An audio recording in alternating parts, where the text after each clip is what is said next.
Servus Fotofreunde. Ja, hier ist sie, die neue Alpha 1. Sony hat sie mir zur Verfügung gestellt, um sie zu testen, und was dabei rausgekommen ist, das zeige ich euch jetzt.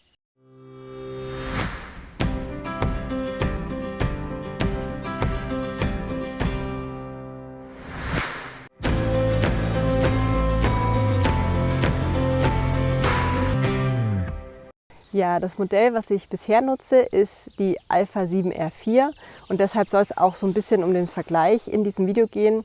Lohnt es sich, die Alpha 1 zu kaufen oder nicht? Die Alpha 1 kommt mit einem stolzen Preis von 7.299 € daher und das ist schon wirklich eine große Summe, die man erstmal wieder rein verdienen muss.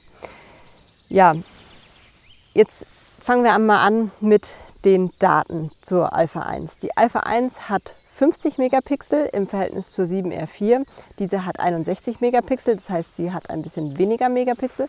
Aber dafür kann sie jetzt auch in 8K filmen, 8K 30 Frames per Second. Und in 4K kann sie bis zu 120 Frames per Second, das heißt, da ist auch mal eine schöne Slow-Mo-Aufnahme möglich. Außerdem kann sie in der normalen Serienbildaufnahme jetzt bis zu 30 Bildern pro Sekunde, was schon mal ein Statement ist. Ich weiß nicht, ob es daran auch liegt, dass sie eben 50 Megapixel und nicht 60 Megapixel hat, aber das ist auf jeden Fall eine Hausnummer und da sollte eigentlich kein Moment mehr flöten gehen. Bei der Serienbildfunktion kann man dann insgesamt 182 Bilder in Serie schießen. Das Menü ist bei der Alpha 1 jetzt gedreht worden. Bei der 7R4 ist das Menü oben gewesen und jetzt wird es quasi auf den linken Bildschirmrand gespiegelt und man findet jetzt dort die Optionen untereinander und macht sie dann nach rechts auf. Also dieses Untermenü geht nach rechts auf. Das Menü wurde versucht, weiterhin ein bisschen aufzuräumen und themenspezifisch zu ordnen, aber ja, es ist schon ganz gut gelungen. Es wäre noch ein bisschen Luft nach oben. Das Menü, um sich selber Dinge zu speichern, also sein eigenes Favorite-Menü, ist jetzt am Anfang und nicht mehr am Ende, wie es bei der Sony 7R4 war.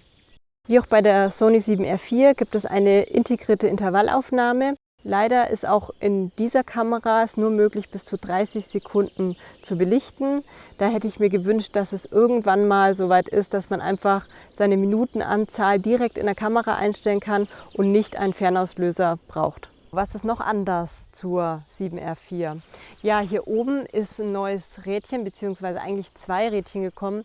Das eine ist, um den Bildmodus oder die Aufnahmefunktion festzulegen. Das heißt Einzelbild, Serienbildaufnahme, High, Medium, Low Geschwindigkeit und auch zeitverzögertes Aufnehmen sowie Bracketing stellt man jetzt hier oben ein. Das habe ich tatsächlich im Menü teilweise vermisst, weil man sieht es jetzt, dass ich mit meinen 1,70 Meter hier nicht oben drauf schauen kann, wenn ich hier an einem Spot bin und fotografiere. Das heißt, ich muss dann die Kamera runter machen, um drauf zu schauen. Ich war das gewohnt, im Menü zu machen und fand das tatsächlich ein bisschen besser, aber vielleicht ist es auch einfach Gewöhnungssache.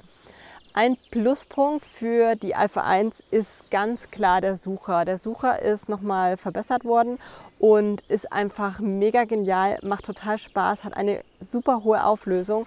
Und ja, wenn ich hier einfach mal durchgucke, dann macht das einfach total Spaß und ist wirklich Spitzenklasse.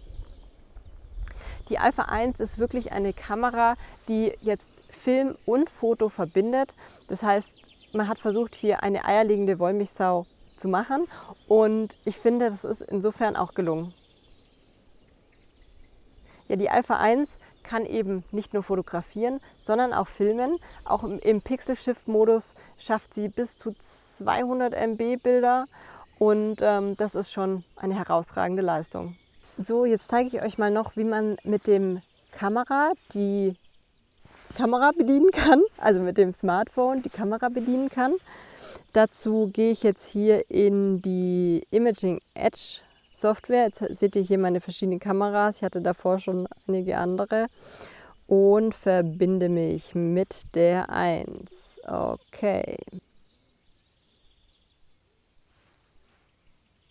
Und jetzt kann ich hier auf die Fernbedienung gehen. Genau. So, machen wir das mal im Querformat, damit ihr es besser seht. Jetzt könnt ihr hier zum Beispiel die Verschlusszeit einstellen und auch die Blende. Genau, passen wir nochmal die Verschlusszeit an. So, das ist ein bisschen viel. Genau, und dann könnt ihr hier einfach auf Auslöser drücken und ein Foto machen. Und dieses Bild habt ihr dann auch direkt auf dem Handy, aber natürlich auch noch auf der Kamera gespeichert.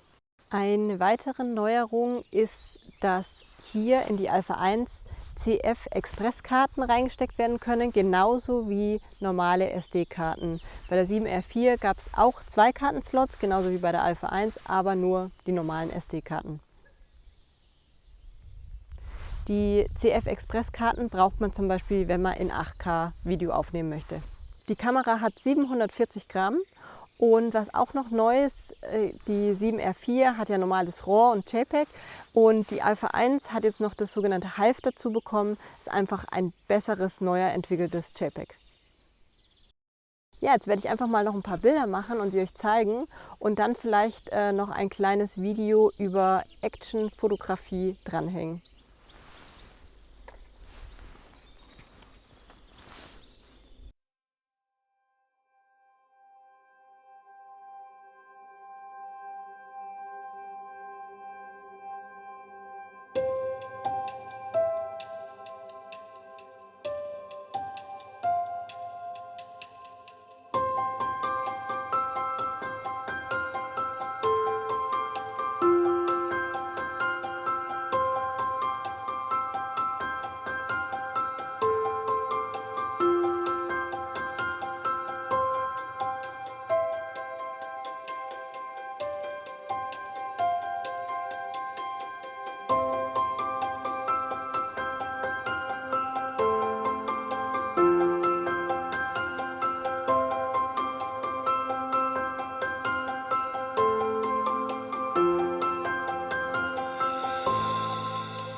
So, jetzt zeige ich euch mal noch die Serienfunktion von der Sony.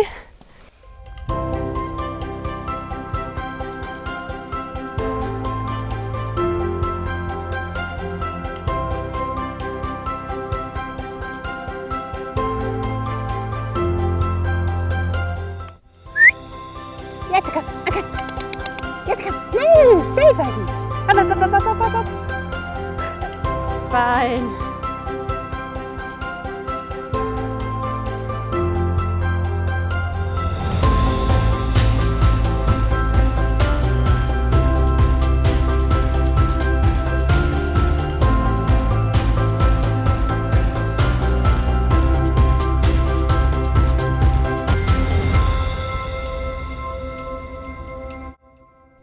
Ja, mein Fazit für euch, für die Leute, die Film und Fotografie verbinden möchten, ist die Alpha 1 das Flaggschiff von Sony und eine Spitzenkamera. Mit den 50 Megapixeln ist sie zwar nicht ganz so gut wie die 7R4, aber ja, für die Leute, die einfach beide Sachen machen möchten, filmen in hoher Qualität, hoher Auflösung, auch die Möglichkeit zu haben, auch da eine Slow-Mo-Aufnahme zu machen, und gleichzeitig dieses perfekte Paket von tollem Autofokus, von super Bildqualität haben möchten, für die ist die Alpha 1 natürlich super. Für mich selber ist es so, ich bin mit der 7R4 super zufrieden. Ich liebe die hohe Auflösung, da kann man nochmal gut reinkroppen. Wenn man einfach den Bildausschnitt ein bisschen verändern möchte, klar, geht mit 50 Megapixel auch. Ich bin mehr in der Fotografie unterwegs als in der Videografie, deswegen ist für mich die 7R4 die Kamera schlechthin auf dem Markt im Moment und ich werde bei der 7R4 bleiben. Was macht ihr? Schreibt es mir in die Kommentare und ich würde mich riesig über einen Daumen nach oben freuen und ein Abonnieren meines Kanals. Bis zum nächsten Video, eure Janina.